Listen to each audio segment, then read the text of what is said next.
John 14. Let not your heart be troubled. Ye believe in God, believe also in me. In my Father's house are many mansions. If it were not so, I would have told you. I go to prepare a place for you. And if I go and prepare a place for you, I will come again and receive you unto myself, that where I am, there ye may be also. And whither I go, ye know, and the way ye know. It's about time, man, because I'm ready to go home. I'm ready to get the kingdom. I'm ready to live. I'm ready to breathe fresh. I'm ready to have beautiful, pure women, okay? Not no strawberry harlots on this side. I'm ready to have children, man, you can vibe with, okay? Be around brothers. Be around the Lord himself, okay? I'm ready to go and visit places in the galaxy that we didn't know exist. All right, I'm ready to walk on sandy beaches, man, and explore the ocean floors. I'm ready to fly, okay? I'm ready to eat real food, okay? I'm ready to drive a chariot, man. All right, I'm ready to minister to the Lord and to be ministered to, man. Okay, I'm ready to worship Yahushua in its full entirety. Okay, I'm ready for it. We're ready, man. I'm ready to see angels and greet angels.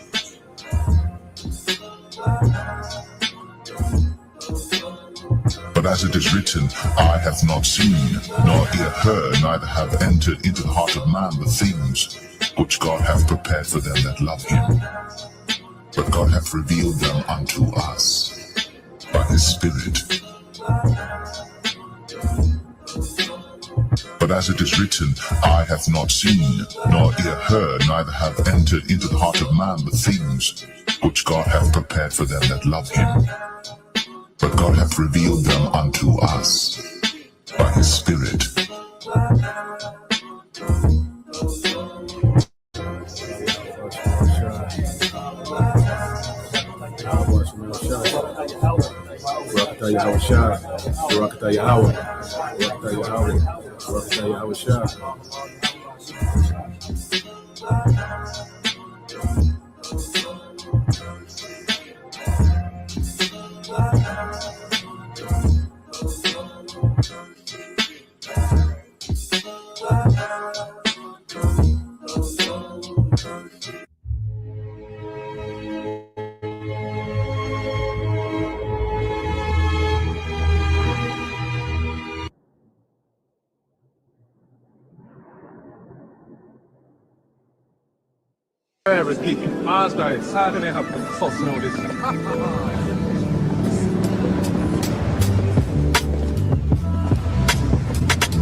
The Spirit itself beareth witness with our spirit that we are the children of God.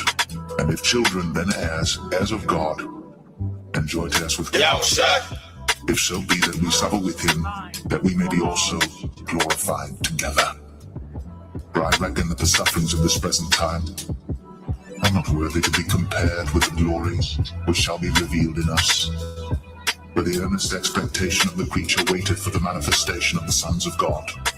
For the creature was made subject to vanity, not willingly, but by reason of him who hath subjected the same, in hope, because the creature itself also shall be delivered from the bondage of corruption into the glorious liberty of the children of God. For we know that the whole creation groaneth and travaileth in pain together until now. And not only they, but ourselves also, which have the first fruits of the Spirit, even we ourselves groan within ourselves, waiting for the adoption to it, the redemption of our body.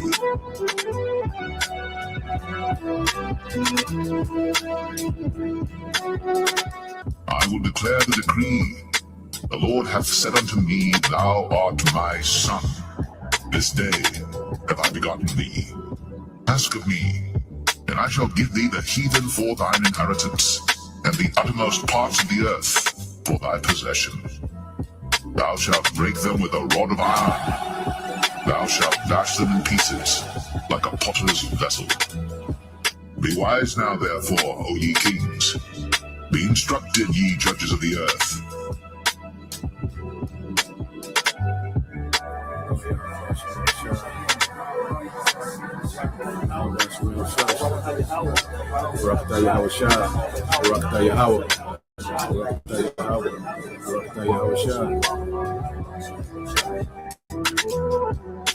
Mine's not inside now. So slow this.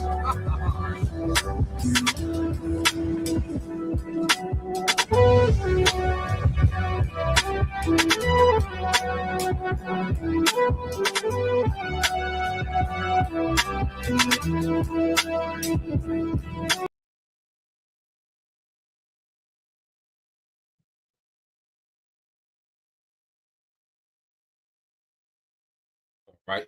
Shalom. Shalom. First and foremost, I would like to give all praise and glory unto Yahweh Bahashem, Yahweh Shah Bahashem, Makakadash, and double honors unto the apostles and the elders of GMS who rule well, teach well, being great examples towards younger brothers. And peace and blessings and salutation to the hopeful lake out there pushing his word and truth and in sincerity across the four winds in the name of Yahweh Bahashem, Yahweh Shah Bahashem, Makakadash, pushing to get up out of here. Shalom to the hopeful lake, the believers, the listeners who have came back to the obedience of the scriptures through faith in Yahweh Bahashem Al Shah. All right, so just want to go into this morning news and prophecy. Of course, dealing with the war tensions, and how, this thing is turning, into a world war. All right, as we're seeing, more nations, get involved. All right, nations are beginning to cross paths. Okay, wars are beginning to overlap one another, and this is all the will of the Lord. These things were told to us, in prophecy, man. you know. So now the things that were told, before, that were spoken of before, we're seeing it play out. Prophecies that are over 2,000, 2,500 years old, okay, are playing out real time today. And that's the Lord showing, that He is. All right. And prophecy should be a faith booster, for the hopeful elect, because as we see, the things that we read about, the things that we believe in, okay, we're seeing our faith, play out real time because we know where this war, all right, leads to, man. And it's the second coming of Yahweh Shai, okay? And the devil, in the midst of this war, he's attempting to roll out a technocracy, which is going to fail. He's going to get to a certain point, all right? The Lord's going to allow him to make certain progress, within his agenda, but then it's going to be, okay, destroyed by the judgment that's to come from on high. Okay, the Heavenly Father sending Yahweh Shah back to judge righteousness, judge righteous judgment in the earth. Okay, and Esau is going to be at the forefront of their righteous judgment that's getting ready to come to the earth, man. So let's get a few precepts, and then we'll go into some updates of what's happening. But when you go here, let's go to, let's get this in the book of Isaiah first. Isaiah 46.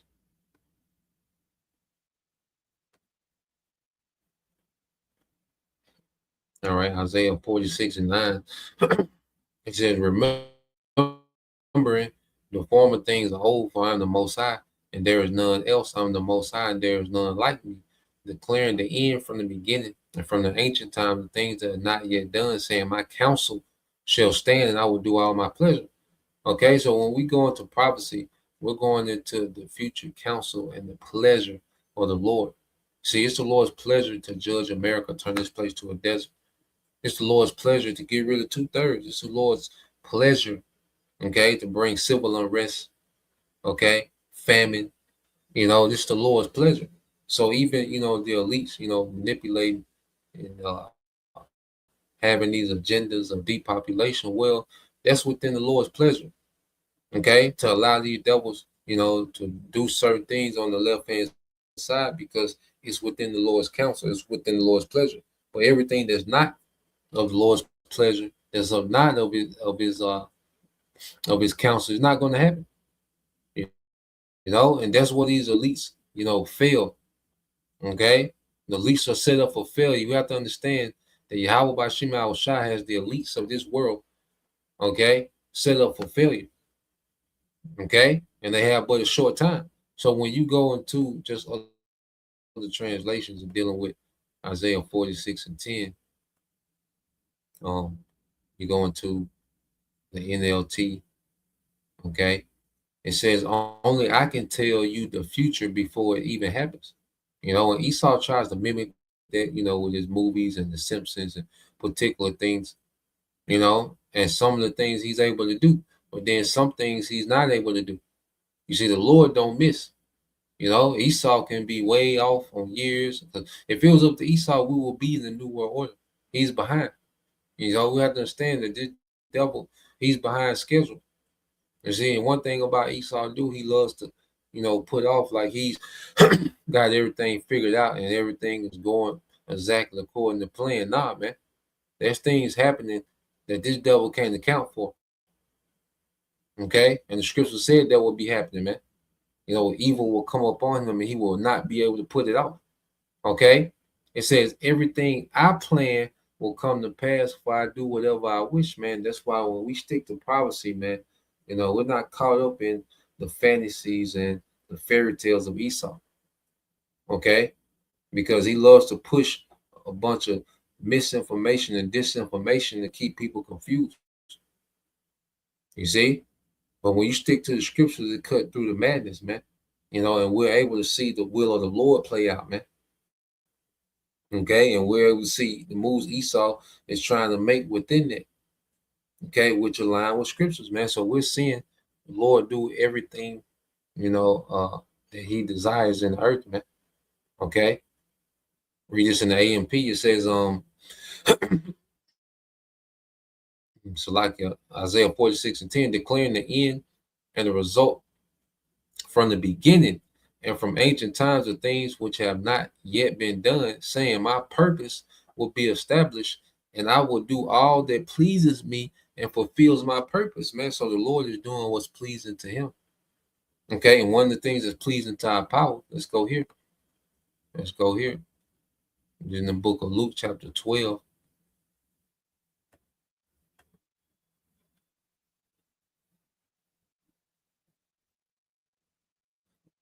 It's the book of Luke, chapter 12, verse 32. It says, matter of fact, I'll start at 31.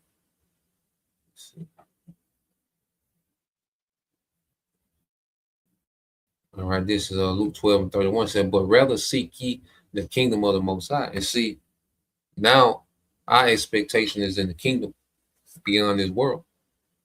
You see, as we prepare ourselves, as brothers, as men, preparing ourselves, Lord will be joint heirs with Yahushua. You see, and you women, you few sisters, man, preparing yourself to be wives to those men. You see, that's us seeking the kingdom because we're seeking our purpose in that kingdom. You see, we're beginning to rehearse our purpose on this side for the kingdom to come. That's us seeking the kingdom.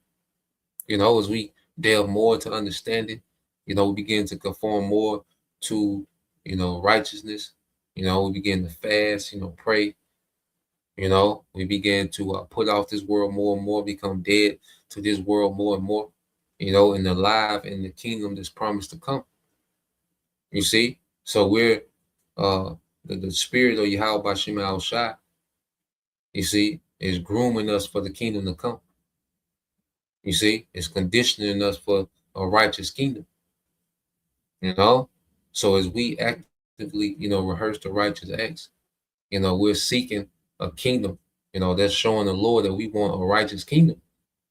And the Lord is seeing this amongst the elect, and the Lord is beginning to make moves, man. The scripture speak about what in the point of time have I heard thee. I believe 2 Corinthians 6:2, maybe. It says, but rather seek ye the kingdom of the Most High, and all these things shall be added unto you. Okay? So as we seek the kingdom, the Lord is getting ready to add everything we need. And see, what we need is this war to jump off like it's doing. We need the civil unrest. Okay? We need these things to happen, man. And the Lord is adding, faith unto us while these things are happening. Okay? He's adding trust. He's adding patience. You see, he's adding endurance to us, as we rehearse the righteous acts and have an expectation, for a kingdom beyond this world. Okay, the Lord is adding the attributes needed to endure, man.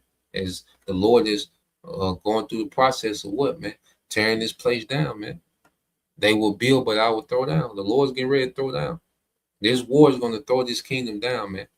The same thing that these devils, all right, the same tool that these devils, all right, wanted to use, okay, to reset, their kingdom, to do a global reset with this same tool. This war is going to end, okay, this global reset, okay, of a new world order, this global ambition of a new world order. Because it's going to be a global reset, but it's going to be in righteousness under the authority of Yahweh, man.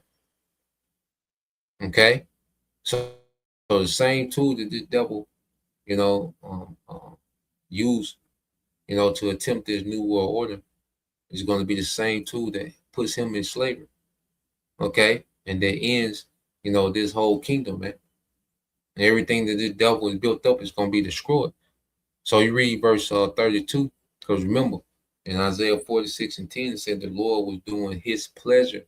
So what's one of the Lord's pleasures? It says, fear not, little flock, for it is your Father's good pleasure to give you the kingdom. Okay? So it's the Father's good pleasure to give the kingdom to his people, man, beginning with the elect, beginning with establishing his son, Yahweh Shai, the King of kings and Lord of lords forever, man, in righteousness, man. So the Lord is a part of the Lord's pleasure, a part of the Heavenly Father's pleasure is to establish the kingdom of Israel in the earth, man, the true Israel, man. Okay? And before that happens, we know there has to be what? A war. Okay? Because our rulership is going to be established through a righteous war. Okay? That's going to be waged by Yahweh Shai at his return. Isaiah, Revelation 19 and 11. Okay? If your brother want to get that, Revelation 19 and 11, Bible shot. But this is the book of Luke 21 and 6. It says, as for these things which ye behold, the days will come, in the which there shall not be left one stone upon another, that shall not be thrown down, speaking of the temple. Okay? Because this will be the beginning of our great falling away, before we would awaken in these latter days, before, okay, all the judgment will come to pass. You see? And it says, and they asked him, Master, saying, Master, but when shall these things be? And what signs will there be when these things shall come to pass? And he said, take heed that you be not deceived. For many shall come in my name, saying, I am anointed, and the time draweth near. Go ye not there after them. Okay? Because this spirit, people being the chosen one, people, being these figures that should be followed. That's the spirit, even with this culture of podcasts, and influencers. Okay. You have all these different voices speaking as if they have the way. Okay. There's some type of salvation, man. Some type of embetterment. And then above that, you have Esau, the number one false prophet, the number one who says, because Esau moves like what? He's the anointed. He moves like this technology, this AI is anointed, to embetter humanity. And he's going to draw a lot of people to follow him, man. Okay? So this is the atmosphere that will be happening, before the second coming. But when ye shall hear wars and commotions, okay? And that's all we're hearing, wars and commotions. This, you got nations going at it, Ukraine and Russia been at, war. Iran and America on this on and off war. And then you have these different commotions amongst, these other nations that are being pulled into this theater of war, because these wars are beginning to merge into one unified war. And we're going to go into that, man. It says, be not terrified, for these things must first come to pass, but the end is not by and by. Yeah, so as we're seeing these things, we know that what this technocracy has to get to a certain point before this war gets out of hand. So what we're seeing, the Lord just has this war, peeling along, all right, is going along. And every now and then you'll see another nation get involved, or let's say these wars begin to overlap. Okay, like with this thing with Ukraine and Iran, these wars are beginning to overlap. So we're going to see, more nations get more involved as this war, continues on this path. And while this happening, these devils are going to be attempting, a technocracy, man. You see, and when they get to a certain point with that technocracy, man, the Lord's going to turn the knob up on this war, man. Okay, so let's go from there. Let's get this one first.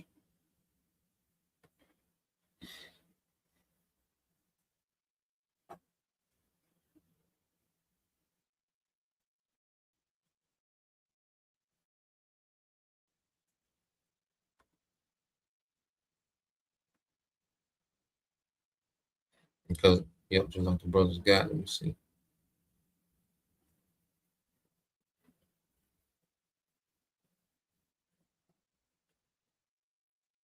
All right, this is the brother. You call hopeful 144, Revelation 19:11. It says, "And I saw heaven open, and behold, a white horse." And this is all right. Chariot, this fathership. This white horse. He described it as a white horse. It says, "And he that sat upon him was called faithful and true, and in righteousness he doth judge and make war." Okay, so the Lord is conjuring up a war, so Yahweh Shah can come, okay, and make war and righteousness against all these heathen, man. He's setting up a play where these nations are going to counsel Babylon. All right, they're going to take Babylon off the board, and then Yahweh Shah is going to come and clear everything off the board. Okay, so this war, all right, that the Lord is orchestrating, as the scriptures say, the Lord mustered the host of the battle. It's the Heavenly Father that's instigating this war. Okay, with an agenda that's beyond the agenda of the elites. Okay, because the elites are imagining a vain thing with this technocracy. Okay, but the Lord, his agenda is to establish Yahweh Shah. You see, and it's going to be the Lord's agenda that's going to triumph. All right, what the elites got going on. Okay, so let's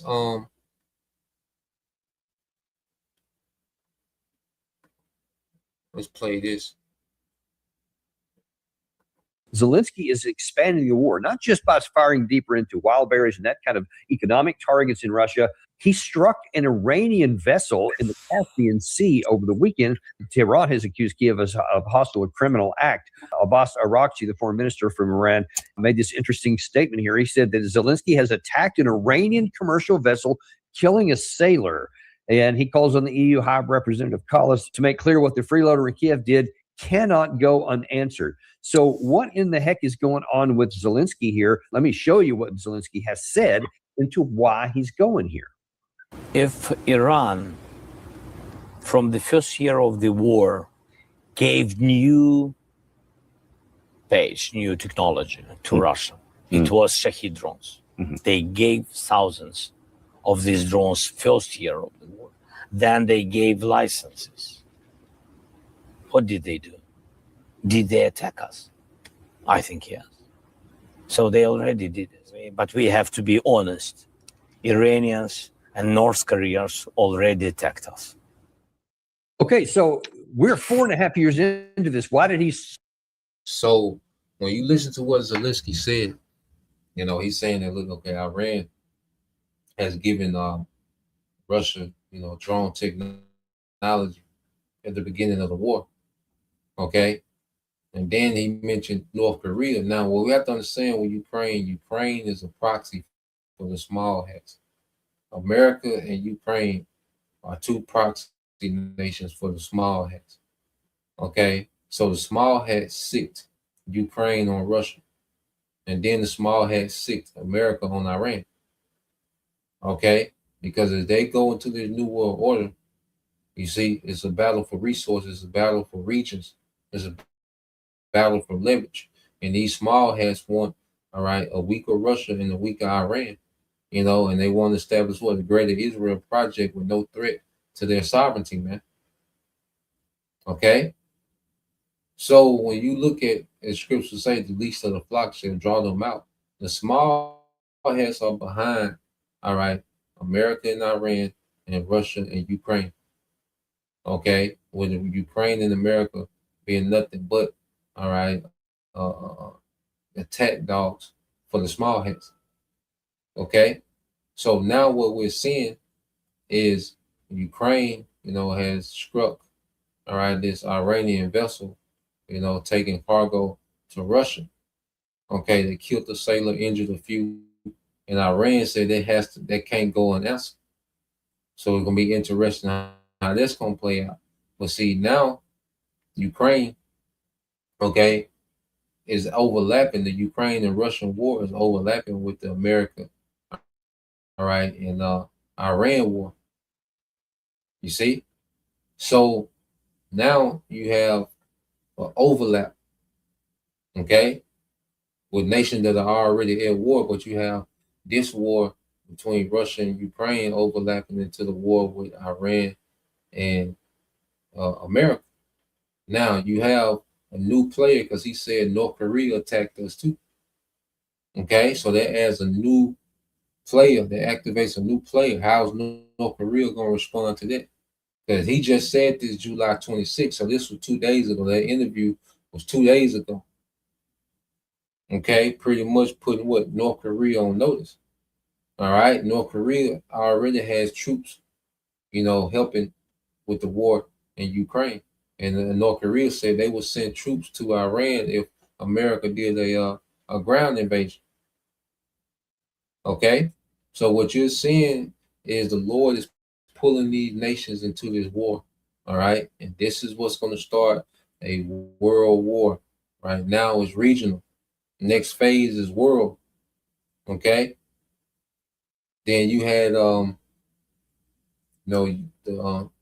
Kirk Starmer, all right, the former British Prime Minister that stepped down, okay, because he kept saying, look, we're not getting involved in this war. We're not getting drugged into this war.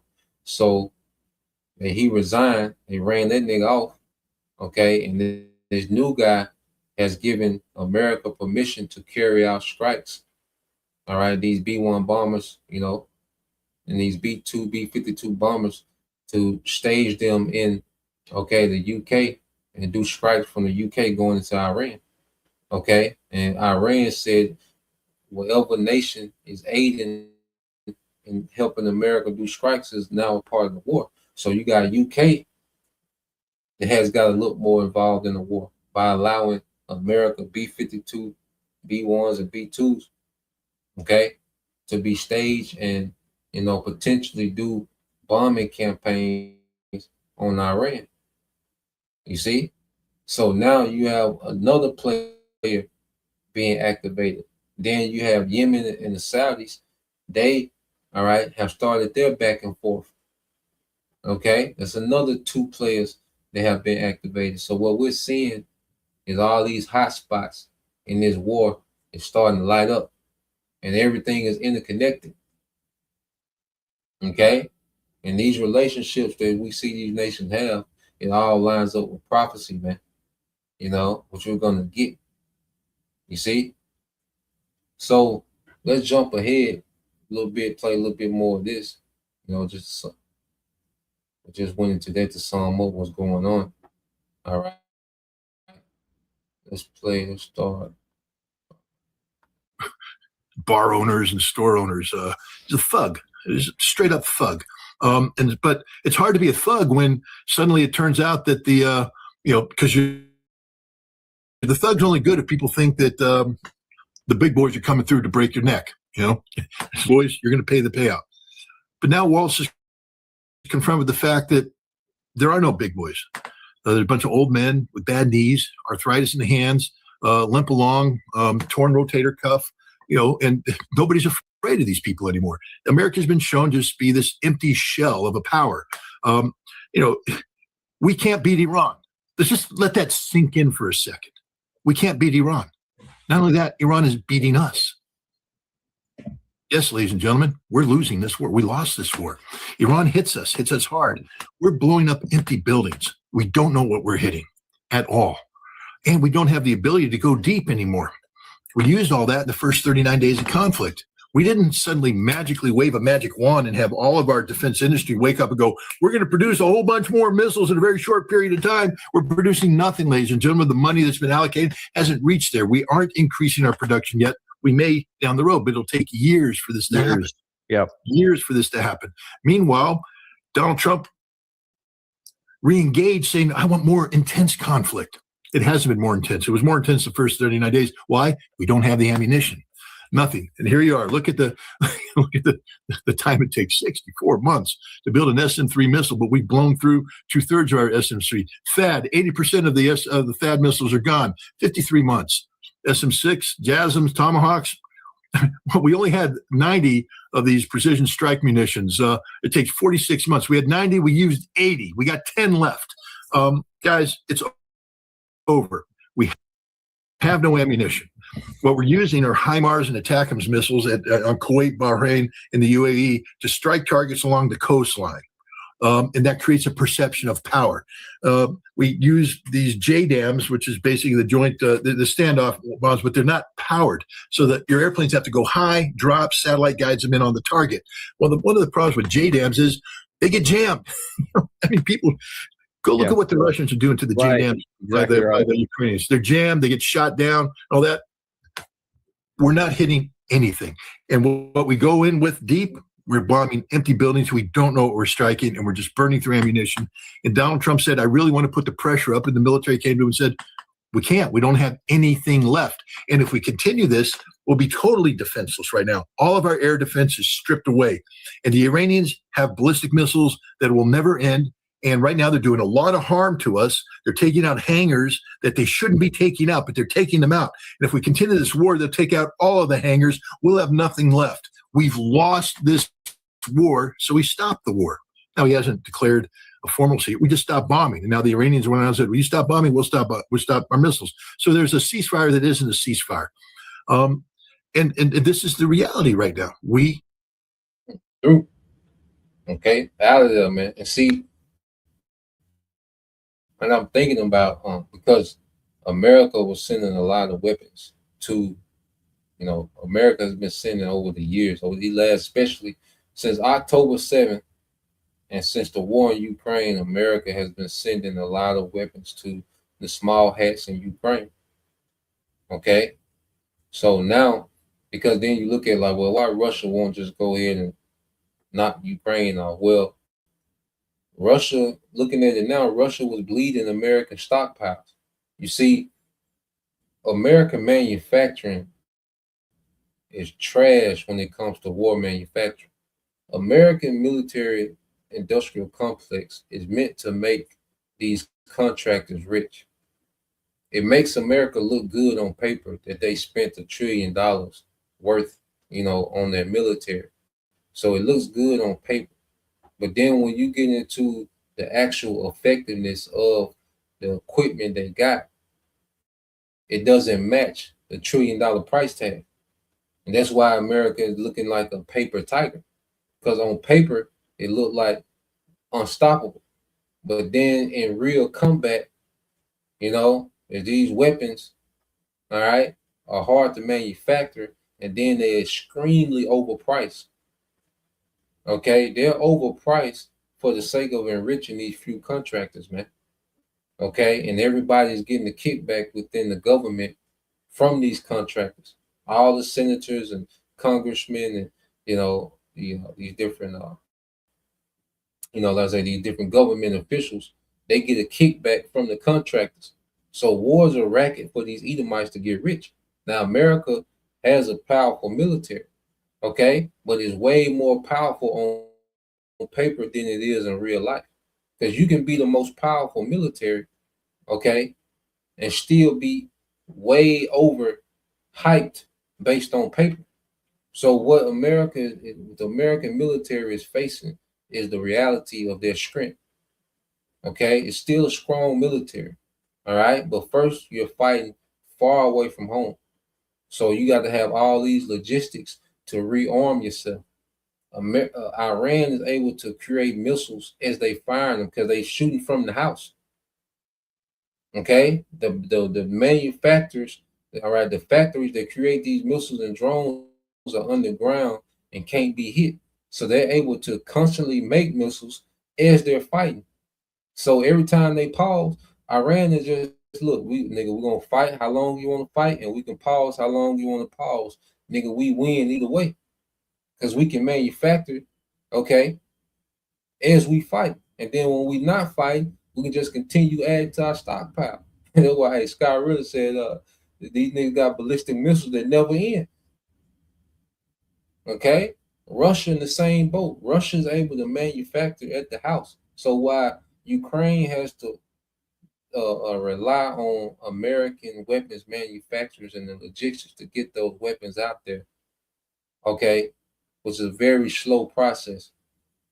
Russia can just churn out weapons and tanks and fighter jets. Okay?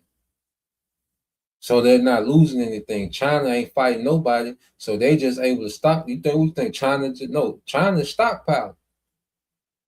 China going crazy with the manufacturing. They can manufacture more than anybody in the world. So they just over there manufacturing and stocking missiles up, man. The Lord got these nations souped up to do what they need to do in prophecy, man. Okay, America is done. Whatever option America use is going to work. The air attack, the regime change. What happened? They got rid of a more conservative supreme leader, and now they got a more extreme supreme leader. The regime change backfired. Okay, then they went to the air campaign. All right, so they chose to go into an air campaign, and what happened? Iran answered their air campaign with drones and ballistic missiles and began to destroy American infrastructure in that whole region. Okay, and they destroyed, all right, Tel Aviv to the point where you see the small hats. Okay, they don't want no part of it. Okay, so the air campaign failed, and they wasted the rest of the precision strike missiles that they had. You know, because remember they've been funding this Ukraine war for almost 5 years now. They exhausted a lot of weaponry. Russia made them exhaust a lot of weaponry, man. Okay? The small hats, they've been at war with every goddamn body since October 7th. They exhausted a lot of weapons. So America don't have much for themselves, and America manufacturing can't keep up with how fast this war is going. They can't keep up with the tempo of Russia, Iran, and China. And North Korea ain't got involved yet. Okay? And Turkey haven't got involved yet. You see? So they tried the air campaign, that backfired. Now they're talking about, well, let's do a ground invasion. That's going to backfire. And then what's going to be the only option left is a nuclear option. When America and the small has decided to go nuclear, that's going to backfire, man. You see? So there's no option. There's no good options for America, man, and these small hats. Okay? Every option, okay, is going to be countered with prophecy, man, and they're going to lose. So now let's go here, and then we're going to get into Ezekiel 38. See, now Ezekiel 38, you know, should begin to make more sense, you know, even more. Okay? So let's see.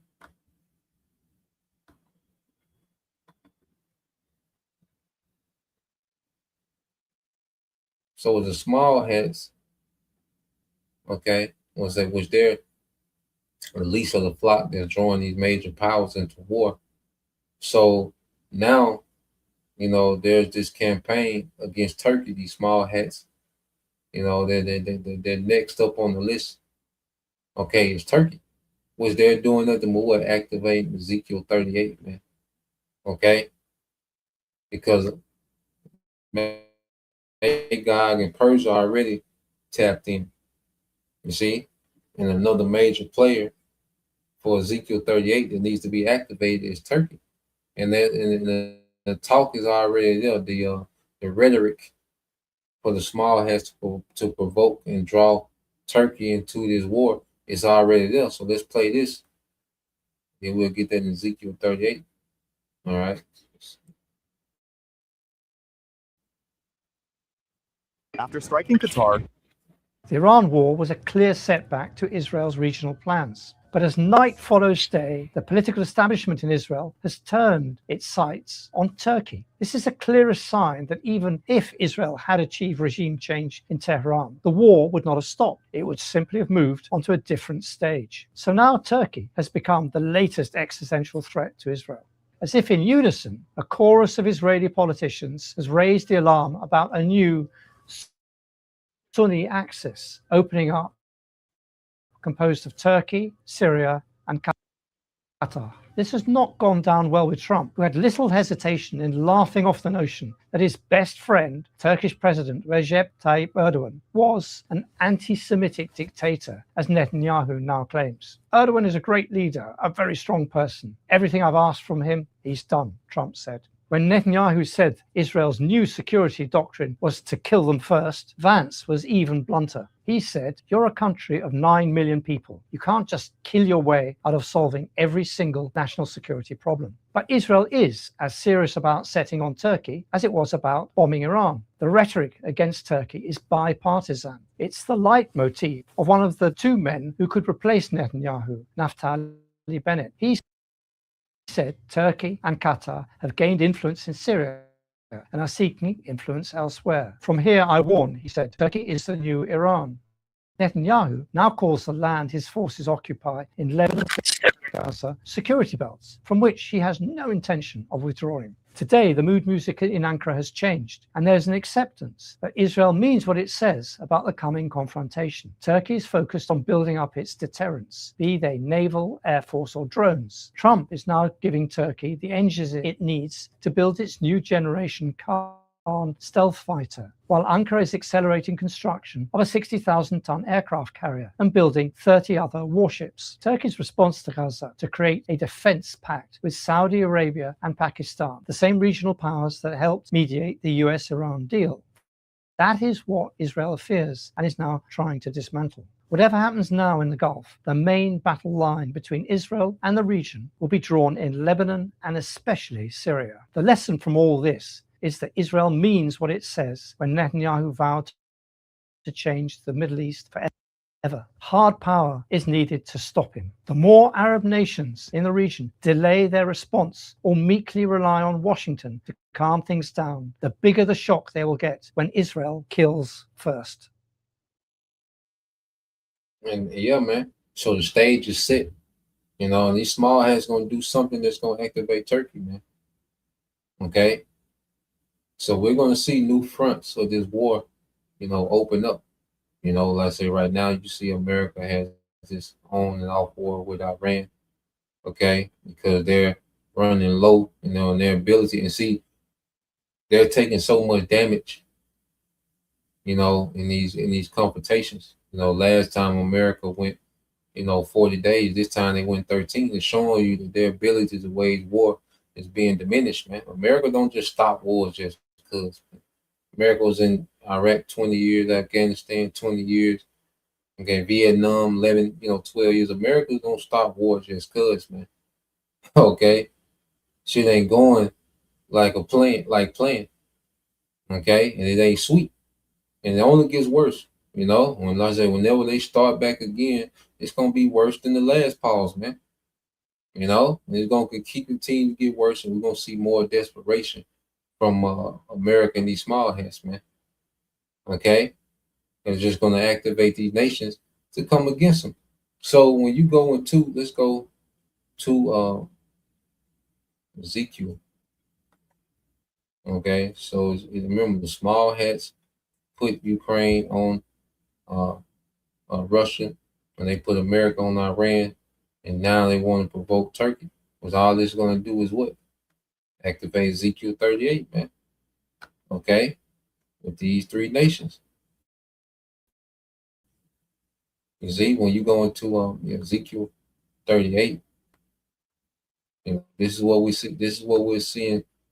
Okay, playing out. This is what the Lord is orchestrating in the heavens, man. Okay, and it's playing out in the earth. You see, and this is during the time of Ezekiel. So this was during the Babylonian Empire. Close to 2,500, years ago, man. Over 2,500 years ago. You see? So we go to Ezekiel 38:1. It says, "And the word of the Lord came unto me, saying, Son of Man, set thy face against God in the land of Magog, the chief prince of Meshach and Tubal, and prophesy against him. Okay? So the Lord's against all these nations involved in this war, but he's using certain nations as tools to bring about prophecy, man. And Russia, which is Magog, all right, is going to be a chief prince, okay, to the nations in their region. It's going to come against America and these small hats, man. Okay, and there's no coincidence that as we see Ezekiel 38 happening, that the small hats have absorbed the American military, with this NDAA, okay, this National Defense Authorization Act, okay, which pretty much when you go into the defined print and the verbiage, okay, is giving authority of Americans, government and military to the small hats, man. Okay? So as they're making certain alliances, well, the Lord is making his alliances, man. Okay? You see? So it says, Son of Man, set thy face against Gog and Magog and the chief prince of Meshach and Tubal, which is Turkey, and prophesy against him, and say, Thus saith the Lord power, behold, I am against thee, O Gog, the chief prince of Meshach and Tubal, and I will turn thee back and put hooks into thy jaws and will bring thee forth. Okay, and putting hooks in the jaws was a way to control wild animals. You can steer them in the way you want them to go if you put hooks in their jaws. Okay, so when you look at how the Lord is pulling Russia and controlling Russia in these last days to do his bidding. Okay, and that's why you see Russia, all right, has this military posture about itself, man. Okay, because it has an assignment from on high, and the Lord is in full control of the moves that Russia is making. Even the ability, to not need, the bankers to wage war. That's why the scriptures say that Russia shall not regard silver nor gold, because if Russia have enough, resources, okay, domestically, that they can wage war, they can pay, their troops, okay, because they have enough that they produce domestically, and they're able to manufacture domestically, man. You see, to where they can be a war machine that doesn't need these huge loans from the banks. America got to go big, the bankers for money to go to war. Okay, and Russia don't. All right, now Russia's still down with technocracy. Okay, they're still down with the overall agenda of a global system. Okay, but they don't want to go in as this fractured nation. Okay, that's ruled by these few corporations, man. Okay, they want sovereignty within this new system. Okay, and they want authority. You see, so it says, and I will turn thee back and put hooks into thy jaws, and will bring thee forth in all thine army, horses and horsemen, all of them clothed with all sorts of armor, even a great company with bucklers and shields, all of them handling swords. Yeah, so you see, when you look at their region, because Russia is responsible for a lot of missile technology, of Iran, North Korea, because really Iran went to get missile technology from North Korea after their war in the 80s. And it was North Korea got this missile technology from the Soviet Union, okay, Russia, which we know when you had after World War II, and you had what you call Operation Paperclip, or America, they went and grabbed a bunch of those German scientists, okay, those scientists, those teaming knights, okay, because Germany was advanced, man. It took America and Russia to take down Germany, because Germany was kicking, all right, Europe ass, man. Germany was kicking the whole continent of Europe ass, man. You see, before America and Russia had to get involved, okay, because they were so advanced, technologically wise, those Germans. You see, with those scientists, from that German Nazi army, okay, the 1940s. Well, you had a bulk of them go to America, and the bulk of them go to Russia, because Russia had their form of Operation Paperclip. It's a Russian name. You can look it up. But uh, America got like 1,500 of those scientists, and Russia got like 2,200. And what do we see? We see Russia. They got into space first. Okay, they put a satellite in orbit first. There was a step ahead of America technological wise. But what happened? You see, Russia didn't have the finances of the bankers like America had. So eventually the USSR, it broke up due to what economic collapse. Because it wasn't being propped up by the bankers like that. And after that you had the bankers, certain bankers and oligarchs, Russian oligarchs. They broke the nation, Russia up into sections and began, to rule, as oligarchs, man. Okay, with puppet leaders, and then, Putin, which, he came to power through war. You see, and he began to chip away at the oligarchs in Russia, but ultimately, because that's not to be long-winded, but ultimately, saying all that to say this, maybe we'll tap into that, specifically another day dealing with Russia. But ultimately, saying all this, Russia has a lot of that technology, that missile technology from the Teamanites after World War II, and it gave that technology to North Korea. North Korea gave it to Iran. Okay, so this Russia being the chief guard into these nations, where we're seeing it play out. To where now you have all these certain nations, China, even North Korea, even Turkey. Okay, they're all being armed with bucklers and shields. You see, they all strapped down, man. Okay, and they're creating this alliance. It said Persia, which is Iran, Ethiopia, Libya. These African nations, which you have Russia that has influence in these certain African nations, namely Ethiopia and Libya, but other African nations as well. It said all of them with shield and helmet, Gomar, okay, which is Turkey. You see, and when these small hats, they're going to do something that's going to activate. All right, Turkey, man. Okay, it said Gomar and all his bands, the house of Togomar of the North Quarters and all his bands, and many people with thee. Be thou prepared and prepare thyself, thou and all thy company that are assembled unto thee, and be thou a guard unto them, man. So we're seeing, Russia on the forefront, okay, of equipping these nations, okay, for war.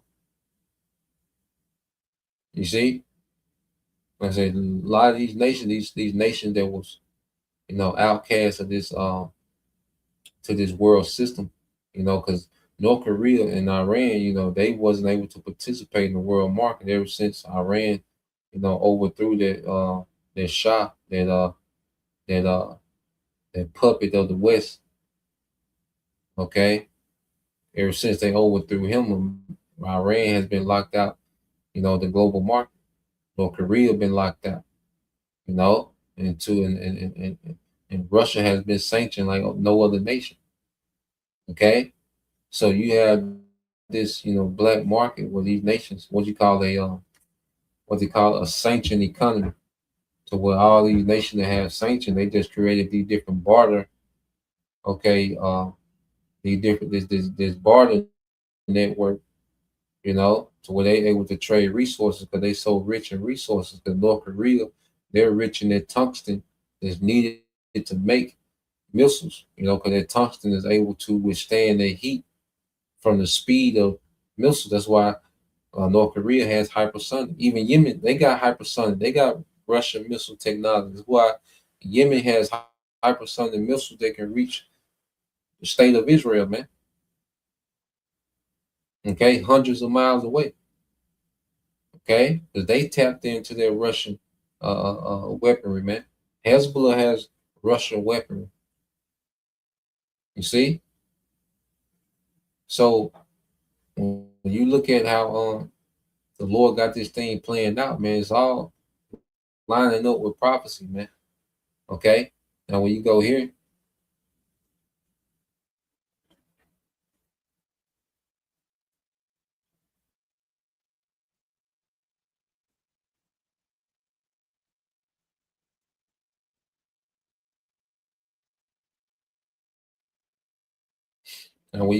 dealing with verse 8, okay, it says, after many days, and this is speaking of these small hands, thou shalt be visited.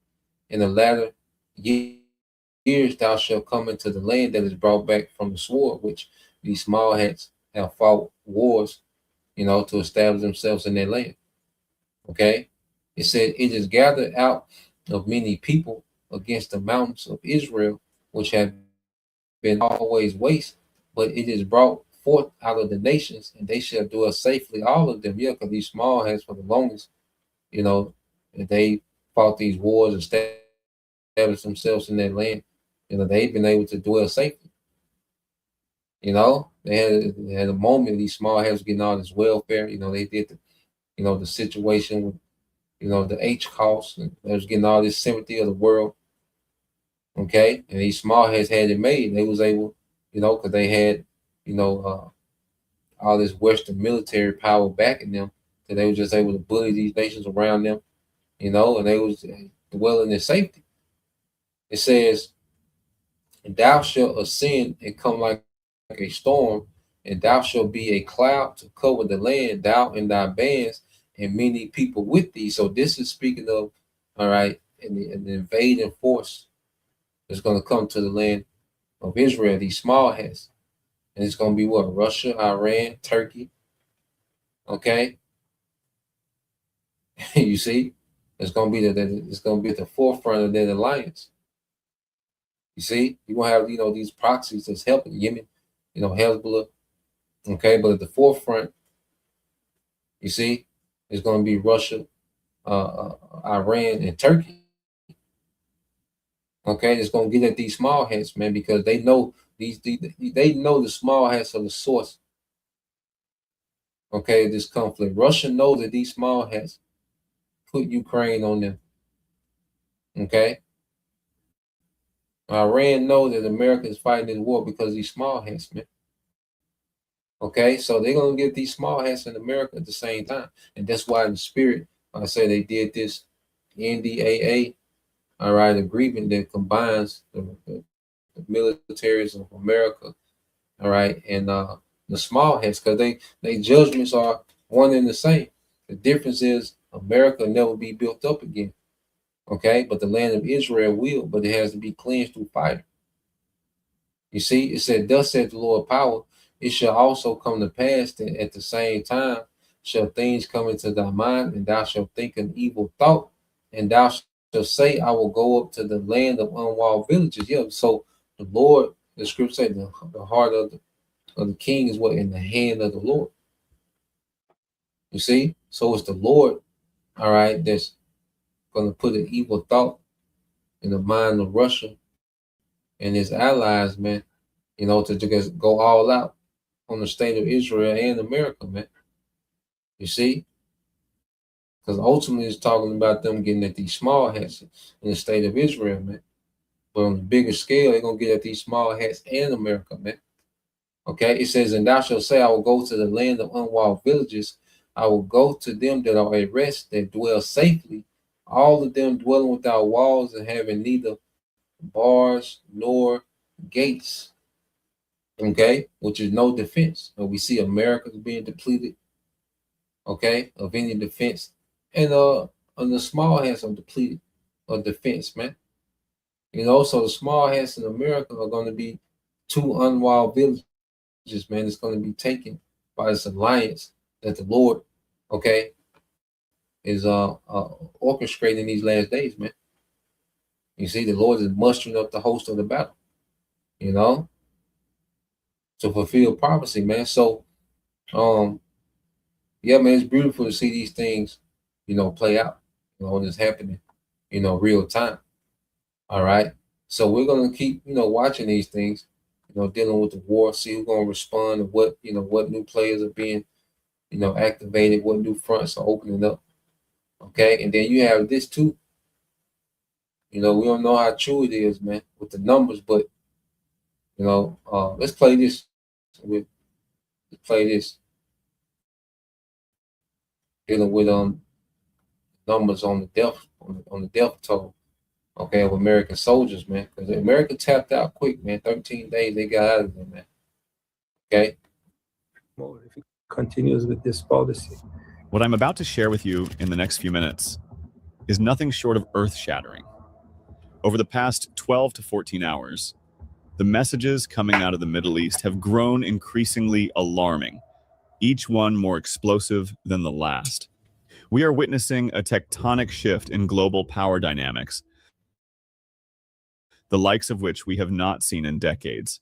The so-called indispensable nation, the self-proclaimed global sheriff, is bleeding out in a desert quagmire of its own making, and its leadership is desperately, pathetically trying to hide the body count from its own people. The narrative that Washington has been peddling for weeks is collapsing in real time, and today, we are going to lay out the unvarnished, brutal reality of what is actually happening in the Persian Gulf. Let's start with the headline that should be dominating every front page on the planet, but is being mysteriously buried by the corporate media.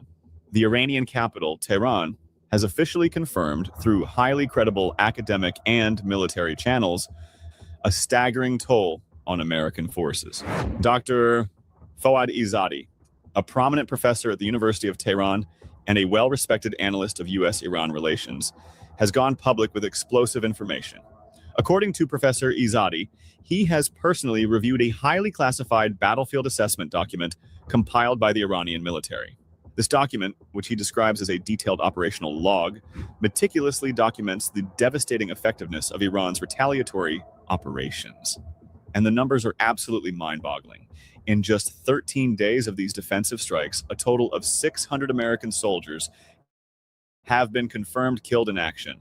Let that number sink in. 600. Yeah, man. Not 18, as the Pentagon ludicrously claims.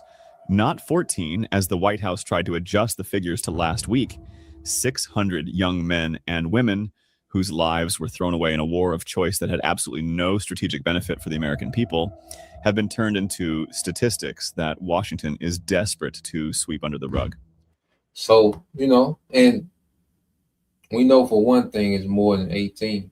Now if it's 600, which, Iran, of course, each media is going to be biased, but America is just ridiculous, okay, when it comes to their numbers, so you best believe it's closer to that 600 mark than some 14 to 18, okay, and that was just in 13 days, man. That equation can get up there, man, and I say Iran is still going light, okay, still going light, man. So it's just interesting to see these things play out, man. And America militarily is done. Okay, America militarily is done. All right.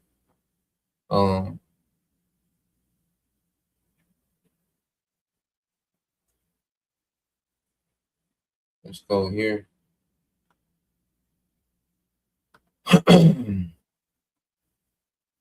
So when you go here while all this war is going on, all right, the devil, okay, he's still attempting to roll out, a technocracy, okay? Now, with the war, what they at least want to do, is called swift change, He wants to cause fear. He wants to depopulate. He wants famine. He wants these things to play out, so he can swoop in, with a savior, which is going to be technocracy. Now, let's see. Here we go. Let's play a little bit of this. I'm gonna put this a pretty good interview by the hour and some change. But we're gonna play a little snippet of it, okay? Because this technology has been a long time in the making. These devils have been building it out. And now it's to the point to where they're almost to the point where they can flip the switch. They need crisis. Okay, they need desperation. They for sure, all right, got to get more compliance, okay, from America. So I'm gonna paste this in here and play a little bit of it.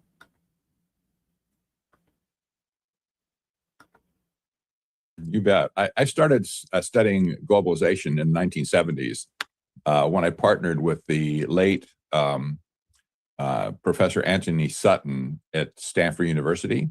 Well, he left Stanford when I met him, but we wrote on the Trilateral Commission. That was our specialty back then. He was an economics guy, a professor. I wasn't, but I was schooled in economics. And so we took after the Trilateral Commission, and that set the stage for my understanding of technocracy. When I finally discovered technocracy in the early 2000s, I thought I knew something about American history. Apparently, I didn't, but it shocked me that there was only one economic system in the world that's been created from scratch. There's no, and I studied this extensively. There's nobody in the world that ever tried to create an economic system from scratch, except for Columbia University in 1932, when engineers and scientists got together in the heat of the Depression, and they said, we can do better. We can solve all society's problems with engineering and science, and we have the algorithms. They didn't have AI yet, but they thought they were smarter than anybody else in the universe. So even when you had the Great Depression, you had, all right, these certain engineers, and okay, the rich, come in and say, well, look, we can do better because we know the Great Depression was manufactured by the elites, okay, to destroy, the American economy, all right, to get certain policies passed, okay, because not long after, America will become the Federal Reserve, all right, will become the reserve currency of the world reserve currency, about 10 years after the they call it the Great Depression. Okay, so they threw that pitch out there then, and that was almost 100 years ago, 95, years ago. They threw the pitch of a technocracy out there then. The elites weren't fully on board because the technology wasn't there, but as technology increased, okay, technocracy started making sense. They always wanted a global world order, these elites, and technocracy is the government, okay, that they see that they can pull it off because now the technology has caught up, okay, to the devil's ambition, man. You see, AI plays a major part. The devils feeling that they are in a position to pull this off, so where they can get ready to hit the switch and switch to a new system. Okay, and all this is happening while the war is going on. Okay, so let's play this a little more. They set out to create a new economic system. This was what was picked up by Zbigniew Brzezinski and David Rockefeller in 1973, when they said, and this was their founding document with the Trilateral Commission. They said, we're going to create a new international economic order. We didn't understand that at the time because we had no visibility of historic technocracy. If we had, we would have said, new, we get it. There's new over here. There's new over there. There's no other system in the world that's other than this.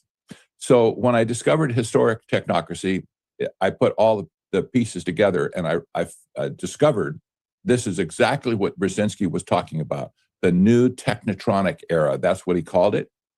He was looking forward 50 years from 1973 into our current day, when he said we're going to be given over to a system that will be total. What I want to say, he used the term technotronic instead of technocratic, but this was his vision for the new era that was coming. When he said there was three errors, excuse me, there's three eras. He was looking the one behind then, in other words, before 73, then he was looking at the current system era, and then he looked forward to the new era. We're in that new era now, and it's plaguing everybody, and almost everybody's missed this at this point. But let me tell you what happened.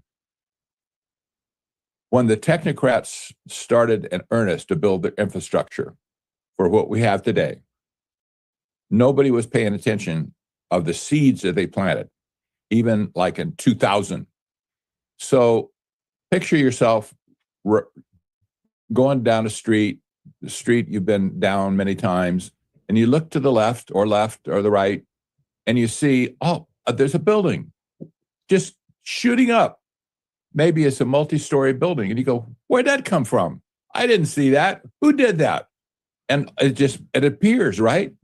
Well, you know that building took a lot of planning, maybe years, to get all the permits, the studies, the engineering, the architecture, the investors all together. It might have taken years to get to the point where they could break ground and erect the building, right? This is what's happened to us today. There's been a slow building of all the necessary elements, and all of a sudden, technocracy is being erected on us all of a sudden. And so, people, like you said, people this year and late last year, they're figuring out where did this stuff come from? Like the surveillance stuff, flock cameras you mentioned, the surveillance, total surveillance system being erected, the digital currency the privatized digital currency that's being erected right now. The data centers, where do they come? Who saw data centers coming in 2024? There was nothing there. So we're dealing with a monster at this point. It's being erected in real time, and this is what we're going to talk about today. But we have to remember they've had a long time to prepare their chops, if you will, to get this thing erected, like it's going up right now. Yep.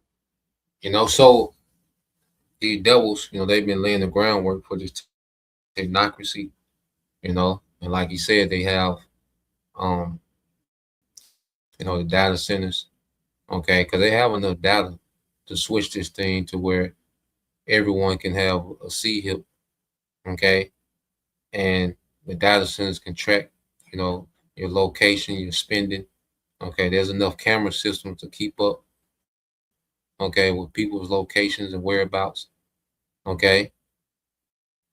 So the devil has built this thing out slowly but surely. But see, now this war is beginning to move faster than he anticipate, okay, and certain things are not going the way he wants them to go.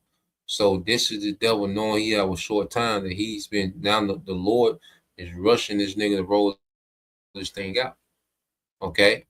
And if you could, bro, with that Psalm 64, if you can put the rest of the chapter up there, I think like 2 more verses, 9 and 10, okay, because this is perfect, to go into what, we're talking about. But if you can put verses, I believe it's 9 and 10.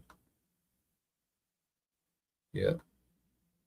Yep, 9 and 10. So let's go here. My brother got precept. So this is on the brother servants of Yahweh 144. This is on Psalm 64 and 5. It said they encourage themselves in an evil manner, okay, because they've been speaking of this and having these councils, encouraging one another to go forth with this agenda of a new world order, of a technocracy. See, in 73, like I said, when they came up with the Trilateral Commission, there's the devils was really investing into, okay, this global system. They began to interconnect, okay, and, the global markets, okay, things started going, digital, okay, tracking and tracing, technology was expanding, and that was really, began making, leeway, with this new world order. It says that they commune of laying snares privily, they say, who shall see them? Because no one's seeing this technocracy being built out, but it's here now. The data centers are here, the cameras are here. People using, digital money, Cash App and Vimo and all this is here now. Okay. The ability, the devil to go cashless, these things are here. You see, they built these things out, privately, man. You see, it says they search out iniquities, they accomplish a diligent search. Both the inward thought of every one of the heart is deep. Yeah, they're deep when it comes to this. Because these devils, they study the psychology of people. They understand the concept of fear. They understand the concept of endorphins. They understand the concepts of, of psychology, man. They're deep into, laying a snare for the masses, man. Okay. They know how to present this thing as a utopia. Okay. They know propaganda. They're deep into this technology. Okay. And making it seem like a miracle, man. So the devil, they're deep into this, man. Okay. But going back to verse 7, it said, but the Most High shall shoot at them with an arrow. You see that? And that's going to be this war. You see? Because this war, which is going to go nuclear, is going to end everything that this devil is trying to do. You see? So this war, all right, that the Lord, and it's the Lord is formulating this war. Because he tricked the elites to think that they could establish a new world order through this third world war. But this third world war is going to cancel out the new world order. Okay? It said, but the Most High shall shoot at them with an arrow. Suddenly shall they be wounded, so they shall make their own tongues to fall upon themselves. Yeah, so you have, these insiders, these truthers, that have committed their lives, all right, to coming out, with this information, concerning what these devils are doing, and which it just confirms what the scriptures, okay, have been saying. Okay, so now we're able to go into, more details, okay, about what the scriptures are saying that these devils will be doing. Him trying to be the Most High through this technology, man. Okay, this verse is 9 and 10. Because then shall the wicked be revealed. Okay, before he's consumed with the brightness of the coming of Yahushua, he will be revealed and exposed, man. Through the prophets, and then the northern and southern kingdom, those two witnesses, and then the third witness, these truthers and insiders. Okay. Psalm 64:9, it says, and all men shall fear and shall declare the works of the Most High, for they shall widely consider of his doing. Yeah, so the Lord raised up Esau just so he can show power through judgment, man. You see, when Yahushua come through with the judgment, man, he gonna put the world on notice, like, oh, that's what real power look like. That's true power. You see, so the Lord is setting the stage for him to show real power, man. So he wants Esau to try this, man, to attempt to pull this off. Okay, so he can come show real power when he destroys it. You see, and put nations in captivity, man. It says, verse 10, and this is the end result. It said, the righteous shall be glad in the Lord and shall trust in him, and all the upright in heart shall glory, man. And we're going to be, you can't even describe the feeling. I know the feeling's indescribable. In this time when the Lord finally judges Esau, man. Okay, when he destroys this new world order agenda, when he subdues all the heathen, destroys the militaries, man. We're going to be changed, man. We're going to be glad in the Lord, as the scriptures say. Okay, so this is what everything is leading to, man. We're going to constantly, Lord will, the Lord allow, follow these things. A couple of things to look at. You know, a couple new players being, like I say, activated. You know, wars overlapping. You know, new fronts opening up. So this is beautiful, man. This is what World War looks like, with nations being dragged into this thing, man. You know, nations being forced to pick a side. Okay, so Lord will, you know, you brothers, all right, and you few sisters edified once again. I want to give all praise and glory unto Yahweh Bahashem, Yahweh Shah Bahashem, Kakodash, and double honors unto the apostles and the elders of GMS who rule well, teach well, being great examples towards younger brothers, and peace and blessings, salutations to the hopeful elect. Shalom.